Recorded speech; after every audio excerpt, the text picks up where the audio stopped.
Assalamu alaikum wa rahmatullahi wa barakatuh. It's a privilege to address you at this distinguished forum and discuss the profound question of our region, Palestine. Let me begin with the fact that the region has learned through decades of painful experience and that the world is learning again at a terrible human cost. Palestine is not one issue. Among many, Palestine is the defining question of justice in West Asia and beyond. It is the strategic and moral compass of our region. It is a test of whether international law has meaning, whether human rights have universal value, and whether global institutions exist to protect the weak or merely to rationalize the power of the strong. For generations, the Palestinian crisis was understood primarily as the consequence of an illegal occupation and the denial of an inalienable right, the right of a people to self-determination. But today, we must recognize that the crisis has moved far beyond the parameters of occupation alone. What we are witnessing in Gaza is not merely war, it is not a conflict between equal parties. It is not an unfortunate byproduct of security measures. It is the deliberate destruction of civilian life on a massive scale. It is genocide. The human cost of Israel's atrocities in Gaza has wounded the conscience of humanity. It has torn open the heart of the Muslim world. And it has also shaken millions beyond it, Christians, Jews, and people of all kinds, all faiths. We still believe that the life of a child is not a bargaining chip, that starvation is not a weapon, that hospitals are not battlefields, and that the killing of families is not self-defense. Palestine today is not simply a tragedy, it is a mirror held up to the world. It reflects not only the suffering of Palestinians, but also the moral failure of those who had the power to stop this catastrophe, and choose instead to justify it, enable it, or normalize it. But Palestine and Gaza is not only a humanitarian crisis, it has become the platform for something larger and more dangerous, an expansionist project, pursued under the banner of security. The project has three consequences, each of them profound, each of them alarming. The first consequence is global.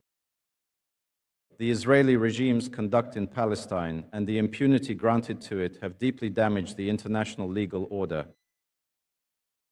We must say this clearly. The world is moving toward a condition where international law no longer is respected and governs international relations. What is perhaps most dangerous is the precedent being established that if a state has sufficient political cover and protection, it may bomb civilians, besiege populations, target infrastructures, assassinate individuals across borders, and still demand to be regarded as lawful. This is not merely a Palestinian problem, it is a global problem.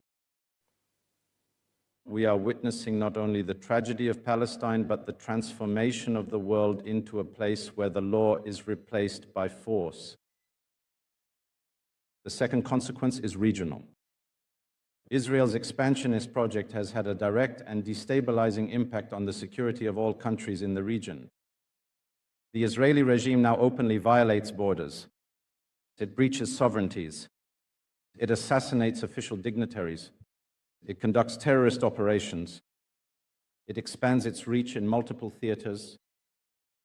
And it does so not discreetly, but with a sense of entitlement, because it has learned that international accountability will not come. Let us be candid. If the Gaza issue is settled through destruction and forced displacement, if that becomes the model, then the West Bank will be the next. And accession will become policy. This is the essence of what has long been called the Greater Israel. The question, therefore, is not whether Israel's actions threaten Palestinians alone. The question is whether the region will accept a future in which borders are temporary. Sovereignty is conditional, and security is determined not by law or diplomacy, but by the ambitions of a militarized occupier. The third consequence is structural and perhaps the most dangerous. Israel's expansionist project requires that neighboring countries be weakened militarily, technologically, economically, and socially, so that the Israeli regime permanently enjoys the upper hand. Under this project, Israel is free to expand its military arsenal without limits, including weapons of mass destruction that remain outside any inspection regime. Yet other countries are demanded to disarm. Others are pressured to reduce defensive capacity. Others are punished for scientific progress. Others are sanctioned for building resilience. Nobody should be confused. This is not arms control. It is not non-proliferation. It is not security. It is the enforcement of permanent inequality. Israel must have a military, intelligence, and strategic edge, and others must remain vulnerable. This is a doctrine of domination. Ladies and gentlemen, this is why the Palestinian question is not only a humanitarian issue, it is a strategic issue. It is not only about Gaza and the West Bank, it is about the future of our region and the rules of the world. So what must be done? It is not enough to express concern. It is not enough to issue statements. It is not enough to mourn. We need a coordinated strategy of action. Legal, diplomatic, economic, and security-based, rooted in the principles of international law and collective responsibility. First, the international community must support legal mechanisms without hesitation. Second, there must be consequences for violations. We call for comprehensive and targeted sanctions against Israel, including an immediate arms embargo, the suspension of military and intelligence cooperation, restrictions on officials, and banning trade. Third, we need a credible political horizon grounded in law.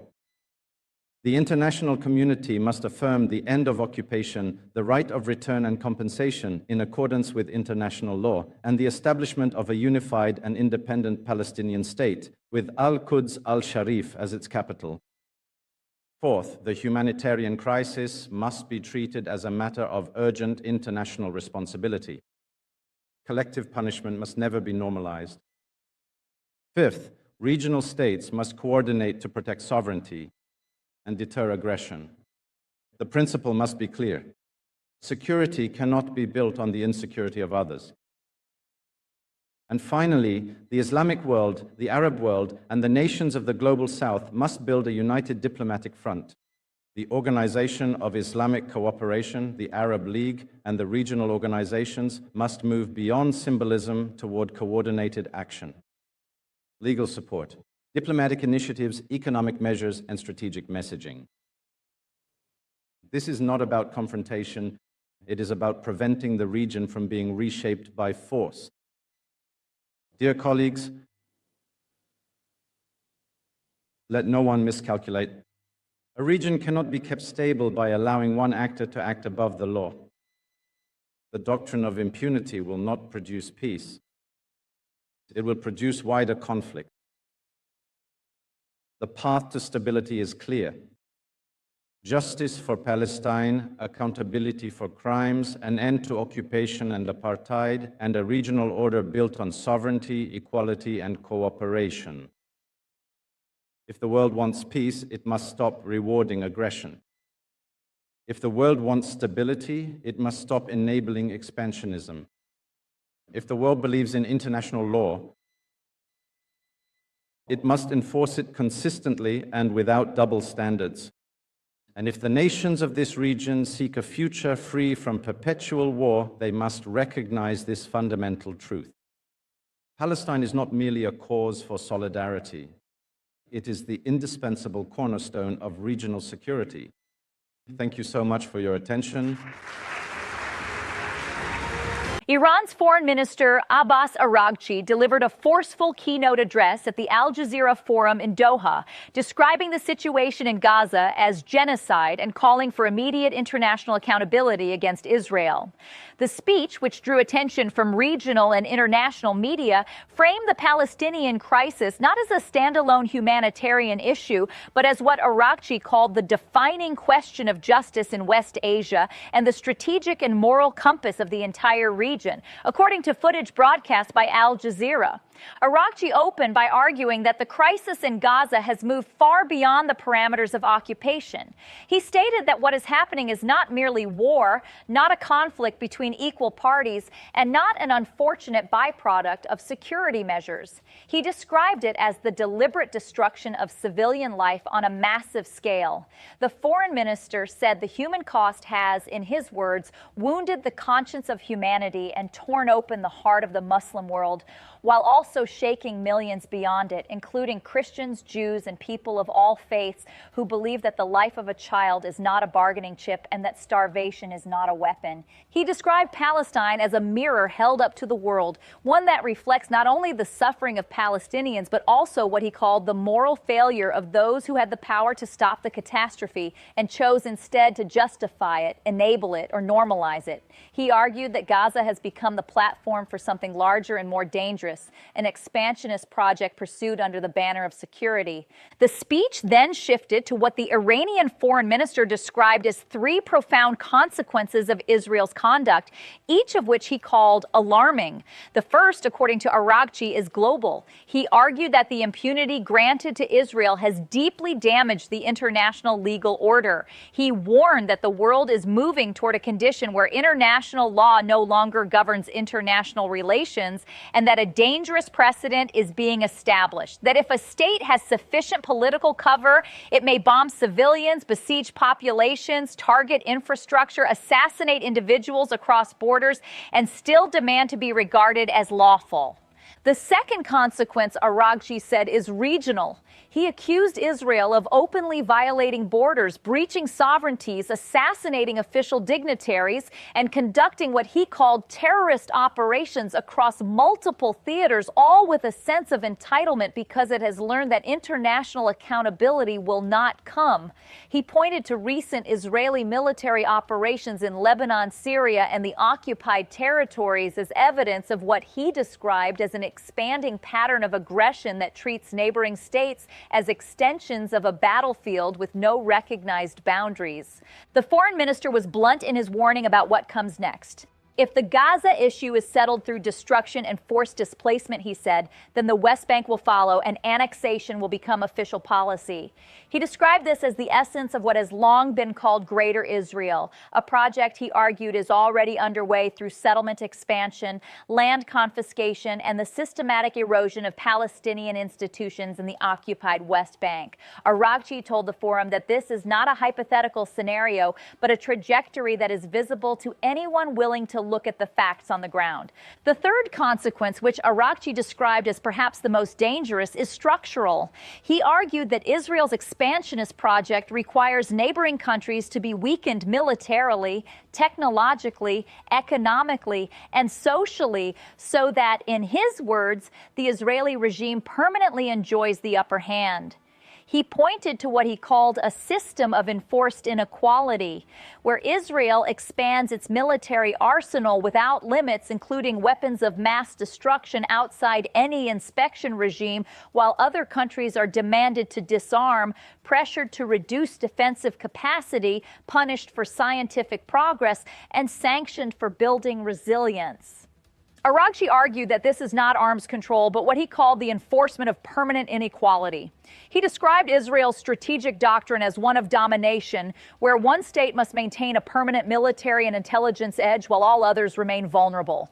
The statement drew particular attention given the ongoing tensions between Iran and the United States over Tehran's missile program and nuclear activities, with Washington insisting that Iran's defensive capabilities should be part of any future agreement. The foreign minister then moved to a series of specific demands that constituted the most concrete and actionable portion of the address. He called on the international community to support legal mechanisms without hesitation, including ongoing proceedings at the International Court of Justice and the International Criminal Court, where cases related to the situation in Palestine are already under review. He called for comprehensive and targeted sanctions against Israel, including an immediate arms embargo, the suspension of all military and intelligence cooperation, restrictions on Israeli officials involved in what he described as violations of international law, and broad trade bans. He demanded a credible political horizon grounded in law, including the end of occupation, the right of return for Palestinian refugees and compensation in accordance with international law, and the establishment of what he described as a unified and independent Palestinian state with Al-Quds Sharif as its capital. The demands echo positions that Iran has held for decades, but the specificity and the forum in which they were delivered gave them particular weight. The Al Jazeera Forum, which draws diplomats, analysts, and media from across the Arab and Muslim world, provided Araghchi with a platform to frame Iran's position not as an outlier, but as representative of a broader regional consensus. Several speakers at the same forum expressed similar concerns about the humanitarian situation in Gaza and the erosion of international legal norms, according to Al Jazeera's coverage. On the humanitarian front, Araghchi said the crisis must be treated as a matter of urgent international responsibility and warned that collective punishment must never be normalized. He pointed to the blockade of Gaza, the destruction of hospitals and schools, and what he described as the weaponization of food and water as evidence that the international community has failed to uphold its most basic obligations under the Geneva Conventions. He called on regional states to coordinate in order to protect sovereignty and deter aggression, stating that security cannot be built on the insecurity of others, a phrase that echoed language Tehran has used repeatedly in the context of its own defense posture and its resistance to demands that it dismantle its missile program. The speech concluded with a direct appeal to the Islamic world, the Arab world, and what Araghchi called the nations of the global South. He urged the Organization of Islamic Cooperation, the Arab League, and regional organizations to move beyond symbolism toward coordinated action, including legal support, diplomatic initiatives, economic measures, and strategic messaging. He framed this not as confrontation, but as preventing the region from being reshaped by force. Notably, he singled out the global South as an emerging bloc with a collective weight to challenge what he described as a Western-dominated international order that applies rules selectively. Araghchi's closing warning was directed at what he described as those who miscalculate. He said a region cannot be kept stable by allowing one actor to act above the law, and that the doctrine of impunity will not produce peace but wider conflict. He stated that the path to stability requires justice for Palestine, accountability for crimes, an end to occupation, and a regional order built on sovereignty, equality, and cooperation. According to Araghchi, Palestine is not merely a cause for solidarity. It is, in his words, the indispensable cornerstone of regional security. The speech comes at a particularly sensitive moment. Iran and the United States are engaged in fragile nuclear negotiations mediated by Oman, with both sides signaling that the alternative to diplomacy is a return to military confrontation. Araghchi's framing of the Palestinian issue as inseparable from the broader regional security architecture, including Iran's right to maintain its missile capabilities, reflects Tehran's consistent position that its defense posture and its support for the Palestinian cause are two sides of the same coin.